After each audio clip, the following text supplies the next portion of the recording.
আসসালামু আলাইকুম। আমাদের প্রাক্তন প্রধানমন্ত্রী খালেদা জিয়ার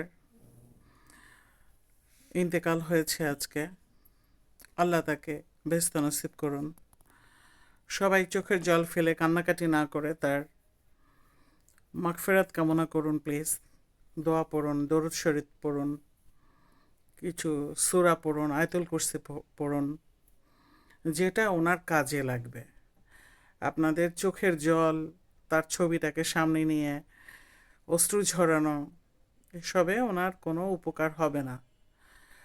ওনার মৃত্যুর পরে যেটা উপকার হবে সেটা হচ্ছে নামাজ পড়া, মোনাজাত করা, কোরআন পড়া, দোয়া পড়া, এগুলো করেন।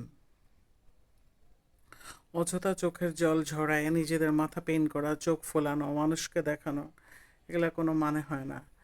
উনি মহাগুণী মহীয়সী রমণী। আমাদের দেশে যে কয়জন দেশ পরিচালনা করেছেন সবাই ভীষণ গুণী। আর প্রতিটি গুণী ব্যক্তি অবশেষে কিছু পায় না। ব্যথা বেদনা, দুঃখ, অপবাদ, লাঞ্ছনা, এগুলো পেয়েই যায়। পৃথিবীর অন্যান্য কান্ট্রিতেও একই অবস্থা দেখলাম। যেমন ঘরে বাবা মারা সমস্ত কিছু দেবার পরও জীবনের শেষ বয়সে এসে লাথি গুতা, অপমান এগুলো পেতে থাকে। তো আমাদের দেশের প্রধানমন্ত্রী, রাষ্ট্রপতি, এনারা যখন যান বা এক দল চলে গেলে আর এক দল আসলে এভাবেই অপবাদ পেতে হয়।